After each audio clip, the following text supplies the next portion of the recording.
Oke, selamat malam teman-teman sekalian. Oke, sebentar. Kita full screen nah. Oke, ini enaknya di mana? Di sini kali ya. Jadi hari ini saya akan membahas mengenai kenapa instrumen berbasis dolar atau US dollar dapat memberikan return yang lebih. Ya ini selain dolar bisa lah, karena kita akan membahasnya di Indonesia gitu. Kenapa ini bisa terjadi? Oh sebentar azan. Oke baik.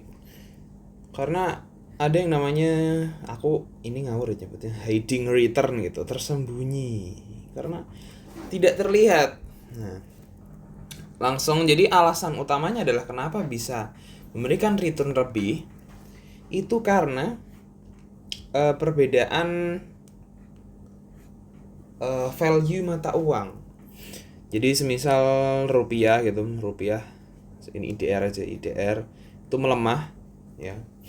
Melemah maka bentuk pelemahannya adalah ya IDR terhadap USD itu naik kan. Jadi USD ini naik. Misal contoh sekarang 18.000 lah. Ya sebenarnya sekarang 17-an something gitu, 17 something. Turun dikit nah. Dari semisal ini karena turun sehingga membuat harga USD naik. Nah, maka dari itu akan ada return dari perbedaan falas ini, valuta asing ini, maksudnya USD, perbedaan harga. Nah, ini disebut dengan return, hiding return gitu. Kalau kalian berinvestasi di instrumen berbasis USD gitu. Misal contoh, ya anggaplah ya mudah lah, kenaikan misal dari 16 ke 18. Berarti kan ada kenaikan 2.000 rupiah. Ini sekitar berapa persen berarti? 2, 4, 8%? Ya ini 10% lebih lah, 10, 11, 12%. Nah, seperti itu. Ini red hiding returnnya. Langsung saya beri contoh saja. Oke, ini udah saya sediakan nih. Ini ada yang dari broker luar, ini ada dari broker Indo ya. Kita lihat ini dari TradingView ya. Ya, ini abaikan aja lah. Bisa dilihat ya teman-teman nih. Dari Februari ini yang titik terbawahnya, ya mungkin ini nggak terlalu pas, nggak terlalu rapi, tapi ya biarkanlah. Dan ini di titik tertingginya di bulan ya Mei, pertengahan Mei apalah itu. Lihat ya, bisa lihat. Ini kenaikannya sebanyak 38%. Oke. Lalu penurunan dari titik tertinggi kemarin di 82, penurunan sampai ke berapa ini? 60-an ya, 60. Itu per kemarin hari lah kemarin. Ini di bawah 460. Ini dapat di 28%, minus 28%. Ya, biar bagus merah aja. Minus 28%. Tuh, oke ya, terlihat ya bedanya. Ini hijau aja biar keren. 28%. Lihat ya bedanya ya. Ini kan kok 28. 38%, naik 38 dan trade penurunan 28%. Nah, kita lihat yang broker Indo. Ini udah kutulis ya.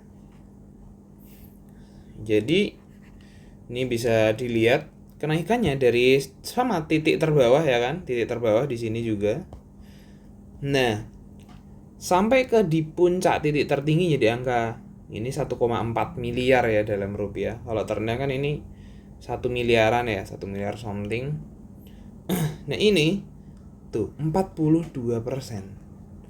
42%. Berbeda dengan yang di sini. Di sini 38 loh. Ada perbedaan 4% di sini.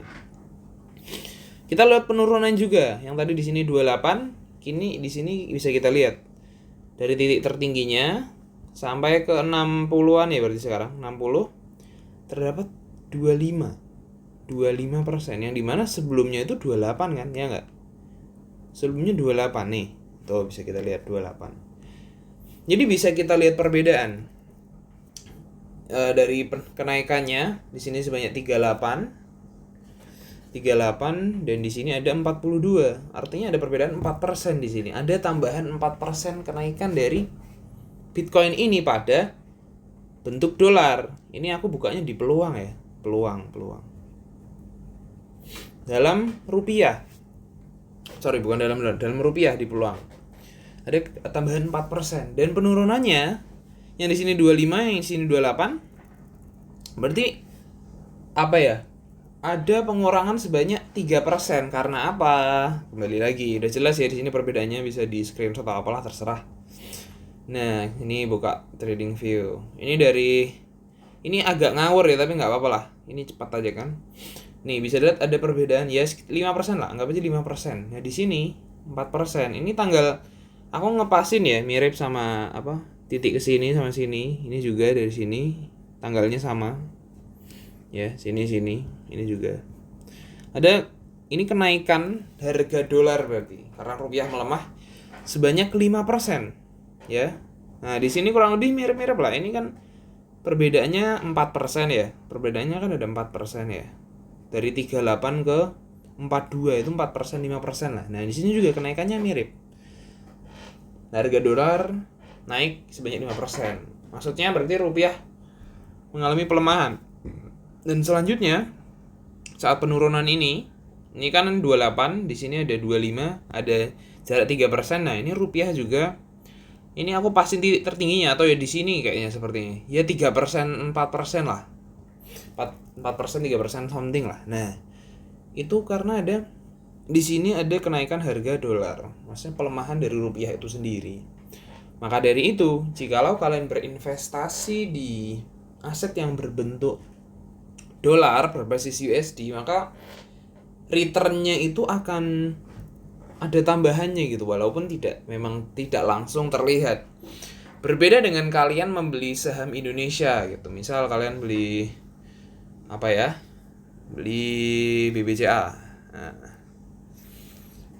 ya anggaplah kalian beli di harga sekarang berapa sih? 6.000. Terus naik ke 6.600. Nah, ini kan ada kenaikan 10% ya. Ada kenaikan 10%. Maka kalian tidak, misal kenaikannya dalam 1 tahun. Nah, 1 tahun rata-rata inflasi Indonesia adalah 3-4%. Ini kalau dihitung dari data pemerintah ya, tapi sebenarnya bisa lebih tinggi.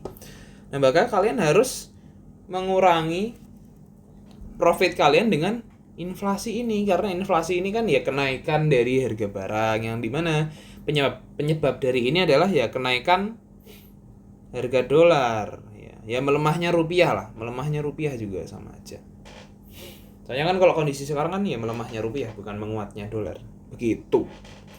Jadi seperti itu keuntungan dari kalian berinvestasi di instrumen berbasis USD gitu, kripto atau entah apa, saham US atau segala macam. Jadi ada hiding return gitu.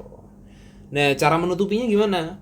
Menutupi ini. Kan yang dicari kan ini kan, inflasinya ya. Inflasi gitu. Caranya adalah ya kalian cari profit ya lagi. Jadi bahasanya apa ya? Kalian juga harus menghitung gitu loh. Otomatis kan ini profit.